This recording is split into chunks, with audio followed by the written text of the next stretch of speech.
Sesaat lagi Anda akan mendengarkan program Renungan Sahabat Seperjalanan bersama Pendeta Wendy Pratama. Selamat mendengarkan.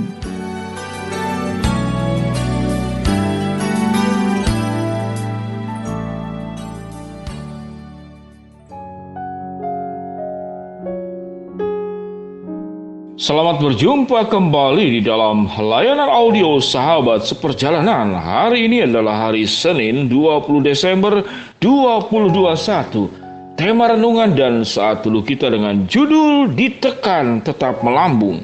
Ditekan tetap melambung. Firman Tuhan terambil dalam 2 Korintus pasal yang keempat ayat yang ke-8 sampai dengan ke-10. Demikian bunyi firman Tuhan. Dalam segala hal kami ditindas, namun tidak terjepit. Kami habis akal, namun tidak putus asa. Kami dianiaya, namun tidak ditinggalkan sendirian. Kami dihempaskan, namun tidak binasa. Kami senantiasa membawa kematian Yesus di dalam tubuh kami, supaya kehidupan Yesus nyata di dalam tubuh kami. Mari kita berdoa.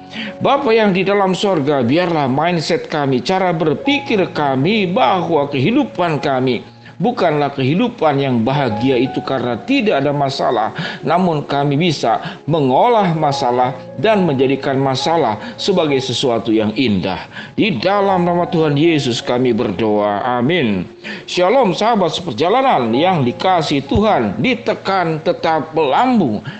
Kalau kita diberikan pilihan dalam hidup, maka kita akan memilih yang mana? Yang pertama, hidup tanpa masalah. Yang kedua, hidup masalah yang secukupnya. Yang ketiga, seberapa berat pun masalah, kita akan sanggup menghadapinya, bahkan kita kuat dan terampil untuk melewatinya.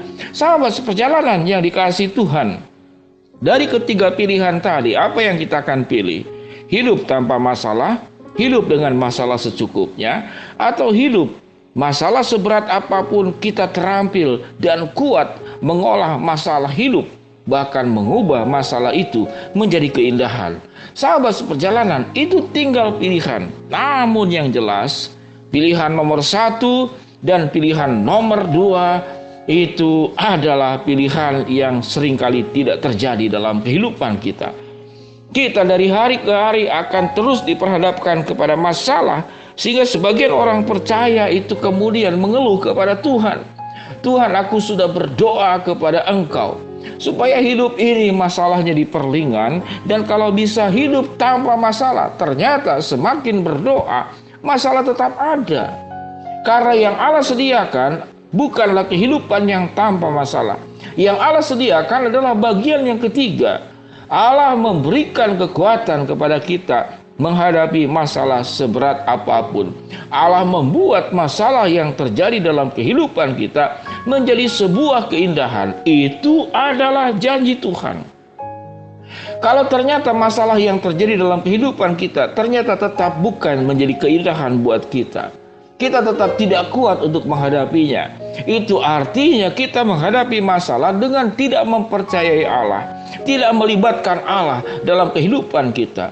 Sewaktu kita melibatkan Allah, sewaktu kita percaya kepada pertolongan Allah, kita akan selalu sanggup menghadapi masalah seberat apapun juga. Dan Tuhan membuat masalah itu menjadi sebuah keindahan dalam hidup kita. Bacaan yang kita baca tadi dalam 2 Korintus pasal keempat ayat yang ke-8 sampai dengan ke-10, bagian daripada kehidupan Paulus. Mari kita lihat bersama-sama. Paulus diperhadapkan kepada masalah. Paulus ditindas, Paulus habis akal, Paulus dianiaya, Paulus dihempaskan.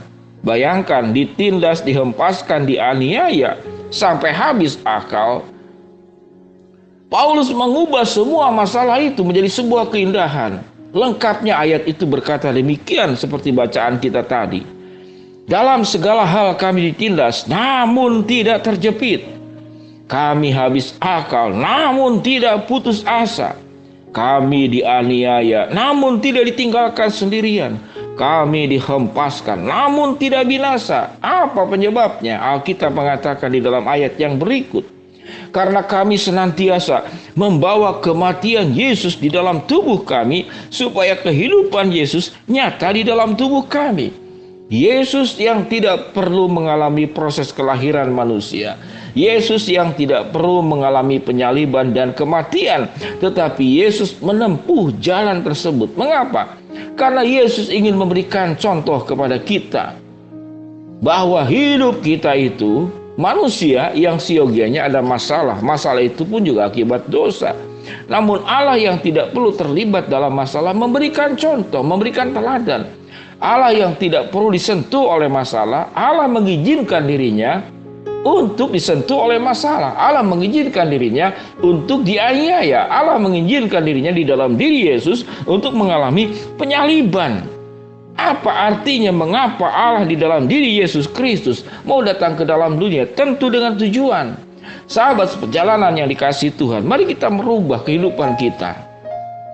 Yang terutama bukan hidup tanpa masalah, yang terutama bukan masalah yang secukupnya, namun yang terutama di dalam masalah seberat apapun, masalah ringan atau tidak ada masalah, Allah mengubah setiap masalah itu kita menjadi terampil dan kuat, dan mengubah setiap masalah itu menjadi sebuah keindahan.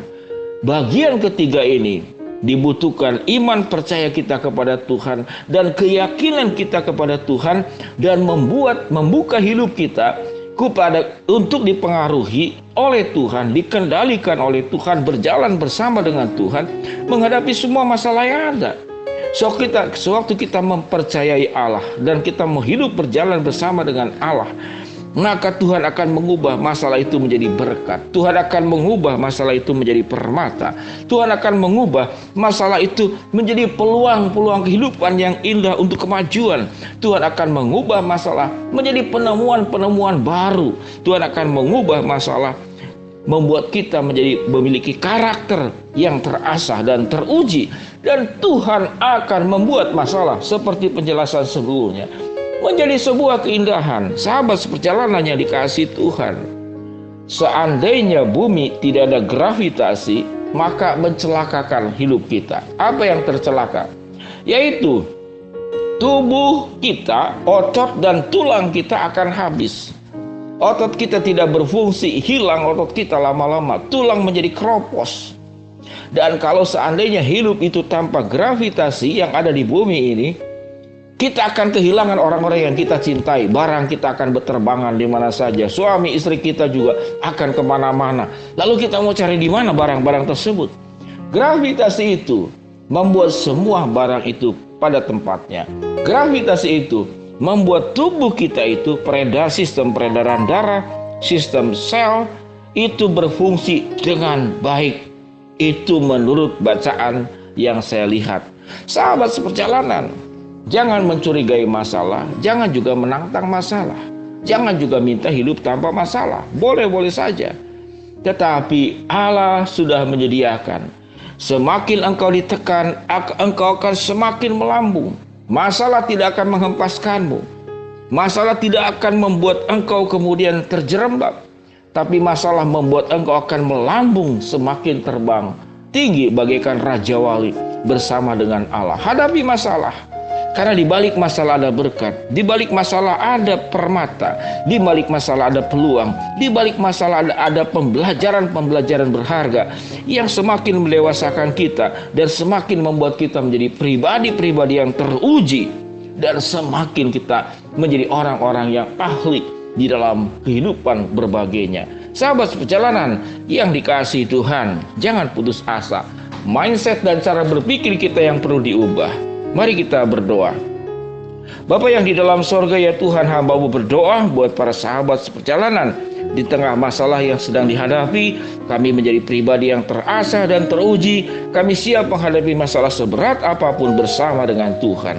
Bagi sahabat seperjalanan yang sedang sakit, Tuhan jamah sembuhkan. Yang menghadapi masalah, Tuhan bukakan jalan. Yang sedang berdoa mengharapkan sesuatu, Tuhan akan mengabulkan sesuai dengan rencana dan kehendak-Mu. Di dalam nama Tuhan Yesus kami berdoa. Amin. Shalom sahabat seperjalanan yang dikasihi Tuhan. Tuhan memberkati kita semua. Amin.